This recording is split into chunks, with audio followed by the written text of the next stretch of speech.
প্রিয় শিক্ষার্থীরা, আশা করি ভালো আছো। অনলাইন ক্লাসের ধারাবাহিকতায় আমি তথ্য যোগাযোগ প্রযুক্তি বিষয়ের প্রথম অধ্যায়ের উপর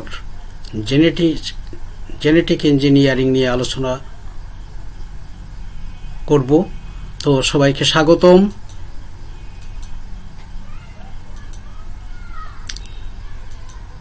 শিক্ষক পরিচিতি: আমি প্রণবেন্দু রায়, প্রভাষক, তথ্য যোগাযোগ প্রযুক্তি, বাজোয়া সুরেন্দ্রনাথ মহাবিদ্যালয়, দাকোপ, খুলনা।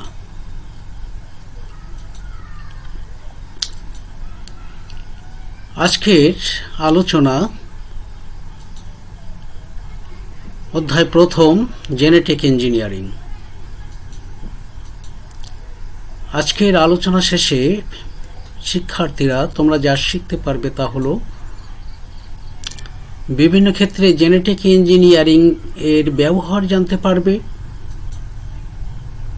ডিএনএ অর্থাৎ ডিঅক্সিরাইবো নিউক্লিয়াস অ্যাসিড এর উপর গবেষণা করে নতুন উন্নত প্রজাতির জীব সৃষ্টির পদ্ধতি সম্পর্কে জানতে পারবে,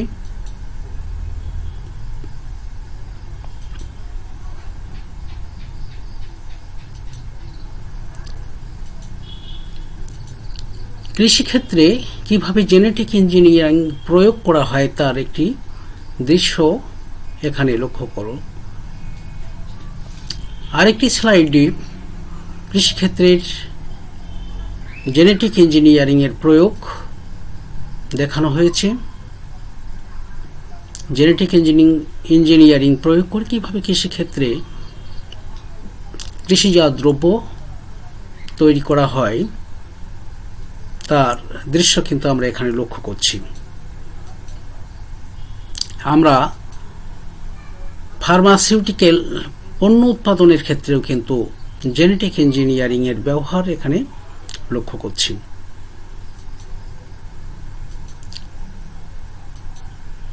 জেনেটিক ইঞ্জিনিয়ারিং এর বিভিন্ন ক্ষেত্রে যে প্রয়োগ হয় তার দৃশ্য আমরা কিন্তু বিভিন্ন স্লাইডে লক্ষ্য করেছি। যেমন ভাইরাস নাশক হিসাবে কিন্তু জেনেটিক ইঞ্জিনিয়ারিং প্রয়োগ করা হয়। টিকা ও জ্বালানি তৈরির ক্ষেত্রে জেনেটিক ইঞ্জিনিয়ারিং এর প্রয়োগ আমরা লক্ষ্য করি।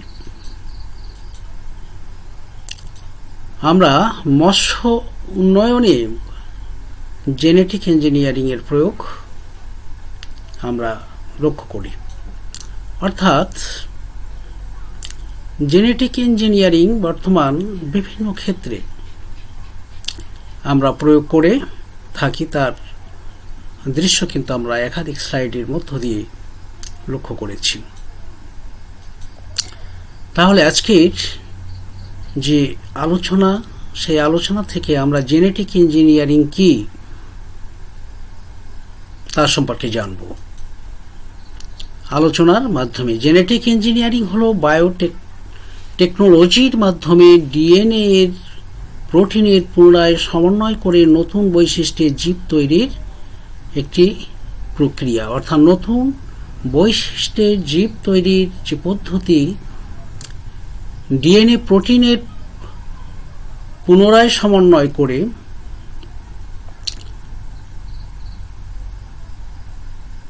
কিভাবে নতুন বৈশিষ্ট্যের জীব তৈরি করা যায় তা আমরা জেনেটিক ইঞ্জিনিয়ারিং এর মাধ্যমে সাধারণত করে থাকি। জেনেটিক ইঞ্জিনিয়ারিং এর মাধ্যমে মানুষ, প্রাণী, উদ্ভিদের উপর গবেষণা চলে। আমরা মানুষের উপর জেনেটিক ইঞ্জিনিয়ারিং এর প্রয়োগ লক্ষ্য করেছি। প্রাণীর, উদ্ভিদের বিভিন্ন ক্ষেত্রে কিন্তু জেনেটিক ইঞ্জিনিয়ারিং এর যে প্রয়োগ হয়ে থাকে তার দৃশ্য আমরা কিন্তু একাধিক স্লাইডের মাধ্যমে দেখেছি।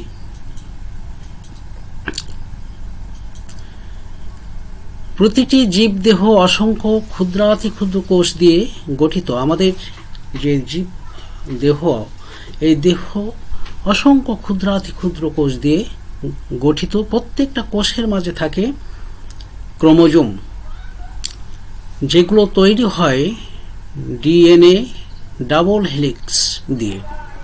অর্থাৎ অসংখ্য ক্ষুদ্র ক্ষুদ্র কোষ দিয়ে আমাদের জীবদেহ গঠিত, এবং এই কোষগুলোর মাঝে থাকে ক্রোমোজোম, আর এই ক্রোমোজোমগুলো তৈরি হয় কিন্তু ডিএনএ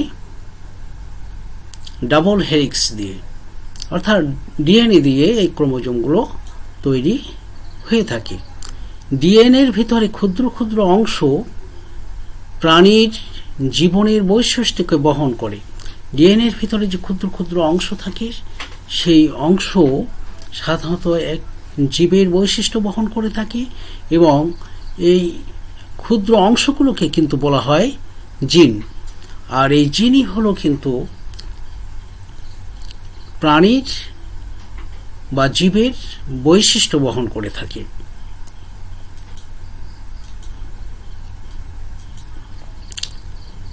একটি ক্রোমোজোমে অসংখ্য জিন থাকতে পারে। ক্রোমোজোমের আমরা লক্ষ্য করেছি যে জীবদেহে অসংখ্য কোষ থাকে, আবার কোষের মধ্যে থাকে ক্রোমোজোম, আর ক্রোমোজোমগুলো সাধারণত ডিএনএ মাধ্যমে তৈরি হয়, এবং ডিএনএর ক্ষুদ্র ক্ষুদ্র অংশকে আমরা বলি জিন। এবং এই জিন কিন্তু জীবের বৈশিষ্ট্য বহন করে থাকে। মানব দেহে 20,000 থেকে 30,000 জিন রয়েছে। একজন মানুষের শরীরে 20,000 থেকে 30,000 জিন রয়েছে। আর এই ধরনের এক সেট জিনকে আমরা জিনোম বলি। অসংখ্য জিন নিয়ে মানবদেহ গঠিত, এবং এক সেট জিনকেই আমরা কিন্তু জিনোম বলবো। জিনোম হলো জীবের বৈশিষ্ট্যের নকশা বা বিন্যাস। জীব কেমন বৈশিষ্ট্যের অধিকারী হবে তার সে নকশা প্রণয়ন করে থাকে কিন্তু জিনোম। জিনোমের উপর নির্ভর করে ওই প্রাণী বা উদ্ভিদের বৈশিষ্ট্য কিরূপ হবে, জিনোমের উপর নির্ভর করে ওই প্রাণী বা উদ্ভিদের বৈশিষ্ট্য কেমন হবে, কেমন চরিত্রের হবে, কেমন বৈশিষ্ট্যের প্রাণী বা উদ্ভিদ হতে পারে তা নির্ধারণ করে থাকে কিন্তু জিনোম। তাহলে আমরা প্রিয় শিক্ষার্থীরা যে বিষয় নিয়ে আলোচনা করেছি সে বিষয়টা হলো কিন্তু জেনেটিক ইঞ্জিনিয়ারিং। জেনেটিক ইঞ্জিনিয়ারিংয়ের মূল আলোচনার বিষয় হলো জীবদেহে প্রয়োজন অনুযায়ী সাজিয়ে কিংবা একাধিক জীবের জোড়া লাগিয়ে নতুন জীবকোষ সৃষ্টির যে কৌশল, নতুন জীবকোষ সৃষ্টির যে কৌশল, সে কৌশলকে আমরা বলবো জেনেটিক ইঞ্জিনিয়ারিং।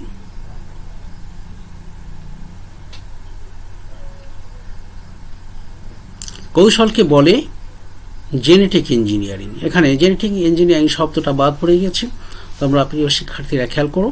তাহলে জেনেটিক ইঞ্জিনিয়ারিংয়ের সংজ্ঞায় আমরা বলতে পারি জীবদেহে প্রয়োজন অনুযায়ী সাজিয়ে, জীবদেহে প্রয়োজন অনুযায়ী সাজিয়ে কিংবা একাধিক জীবের জোড়া লাগিয়ে নতুন জীবকোষ সৃষ্টির কৌশলকে আমরা বলবো জেনেটিক ইঞ্জিনিয়ারিং। একাধিক জীব অর্থাৎ দুইটি জীবের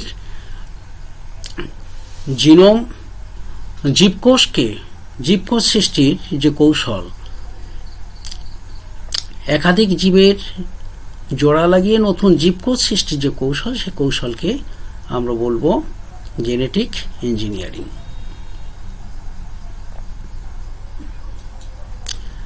ডিএনএর উপর গবেষণা করে নতুন উন্নত প্রজাতির প্রাণী, উদ্ভিদ, সার, খাদ্য, ঔষধ তৈরি করা হয়। অর্থাৎ এই ডিএনএর উপর গবেষণা করে আমরা উন্নত প্রজাতির প্রাণী তৈরি করতে পারি, উদ্ভিদ তৈরি করতে পারি, সার তৈরি করতে পারি, খাদ্য তৈরি করতে পারি, ঔষধ তৈরি করতে পারি। অর্থাৎ আমাদের দৈনন্দিন জীবনে বিভিন্ন ক্ষেত্রে কিন্তু আমরা ডিএনএর উপর গবেষণা করে এগুলো তৈরি করতে পারি। এর কারণে এগ্রিকালচারে বিপ্লব সাধিত হয়েছে। আমরা কৃষিক্ষেত্রে যে বিপ্লব লক্ষ্য করি তার মূল কেন্দ্র কিন্তু জেনেটিক ইঞ্জিনিয়ারিং। জেনেটিক ইঞ্জিনিয়ারিং এর প্রয়োগের ফলে এগ্রিকালচারে বিপ্লব সাধিত হয়েছে। তোমরা জানো যে একসময় বাংলাদেশ খাদ্যে স্বয়ংসম্পন্ন ছিল না, কিন্তু এখন খাদ্যে স্বয়ংসম্পন্ন হয়েছে। কারণ এখানে জেনেটিক ইঞ্জিনিয়ারিং এর প্রয়োগের ফলে যে বীজ উৎপাদন করা হয়েছে, কৃষিক্ষেত্রে প্রয়োগ করে অল্প জায়গায় বেশি ফলন উৎপাদন হচ্ছে, যা দেশের চাহিদা মিটিয়ে বহির্বিশ্বে রপ্তানি করা সম্ভব হচ্ছে। আমাদের দেশে ধান গবেষণা ইনস্টিটিউট উচ্চ ফলনশীল বিরি বাংলাদেশ রাইস রিসার্চ ইনস্টিটিউট ধান গবেষণা ইনস্টিটিউট ব্রি জাতের বহু ভ্যারাইটিস ধানের বীজ উদ্ভাবন করেছেন। এই ইনস্টিটিউটে উদ্ভাবিত পার্পল কালার অর্থাৎ বেগুনি রঙের যে ধান উৎপাদন করেছে, যার নাম হচ্ছে উফশী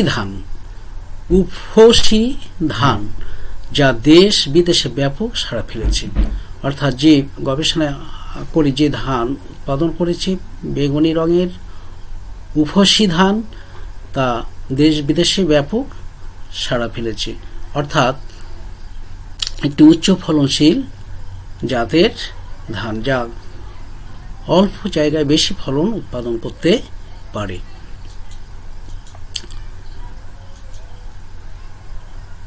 নতুন উদ্ভিদ খাদ্য সৃষ্টির ফলে পৃথিবীতে খাদ্য ঘাটতি সংকুচিত করা যাচ্ছে। এই জেনেটিক ইঞ্জিনিয়ারিং এর প্রয়োগের ফলে যে বীজ উৎপাদন করা হয়, সেই বীজ প্রয়োগের ফলে আমরা নতুন উদ্ভিদ খাদ্য সৃষ্টি এবং এই খাদ্য সৃষ্টির ফলে পৃথিবীতে খাদ্য ঘাটতি সংকুচন করে আনা সম্ভব হয়েছে। অল্প খাদ্যে অধিক পুষ্টি গুণাগুণ পাওয়া সম্ভব হয়েছে। আর কি সম্ভব হয়েছে? মেডিসিন তৈরিতে ব্যবহৃত হচ্ছে জেনেটিক ইঞ্জিনিয়ারিং। আমি প্রথমে যে স্লাইডগুলো দেখিয়েছি বিভিন্ন ক্ষেত্রে, কৃষিক্ষেত্রে, তারপর চিকিৎসা ক্ষেত্রে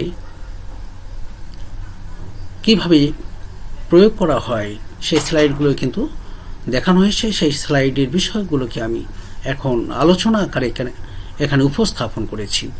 মেডিসিন তৈরিতে ব্যবহৃত হচ্ছে জেনেটিক ইঞ্জিনিয়ারিং।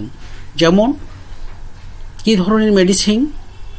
ডায়াবেটিক্স রোগীদের ইনসুলিন তৈরিতে, ডায়াবেটিক্স রোগীদের যে ইনসুলিন তৈরি করা হয়েছে, সেই ইনসুলিন তৈরিতে কিন্তু জেনেটিক ইঞ্জিনিয়ারিং এর প্রয়োগের ফলে এই ইনসুলিন তৈরি করা হয়েছে। মানুষের বৃদ্ধির হরমোন তৈরিতে, হরমোন ঘাটতি মানুষের শরীরে যদি থাকে, যে হরমোন ঘাটতির কারণে মানুষ সঠিক নিয়মে যদি বৃদ্ধি না পায়, সেই বৃদ্ধির হরমোন তৈরিতেও জেনেটিক ইঞ্জিনিয়ারিং গুরুত্বপূর্ণ ভূমিকা পালন করেছে।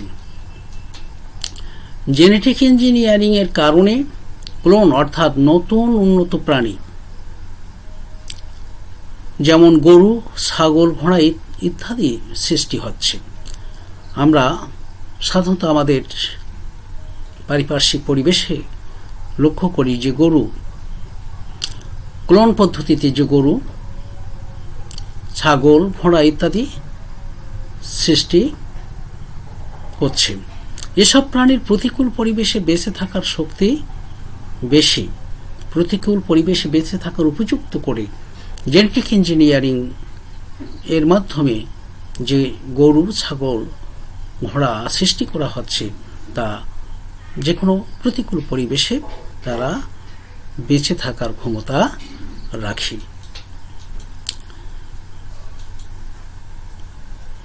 ডলি শিপ হলো প্রথম ক্লোন প্রাণী, যে জেনেটিক ইঞ্জিনিয়ারিং প্রয়োগের ফলে যে প্রাণীটি প্রথম ক্লোন যে প্রাণীটি সৃষ্টি করা হয়, তার নাম হলো ডলি শিপ। জেনেটিক ইঞ্জিনিয়ারিং এর ব্যবহারের ফলে আইন শৃঙ্খলার উন্নতি হচ্ছে। অপরাধদের খুব সহজে শনাক্ত করা যাচ্ছে ডিএনএ টেস্টের মাধ্যমে। এবং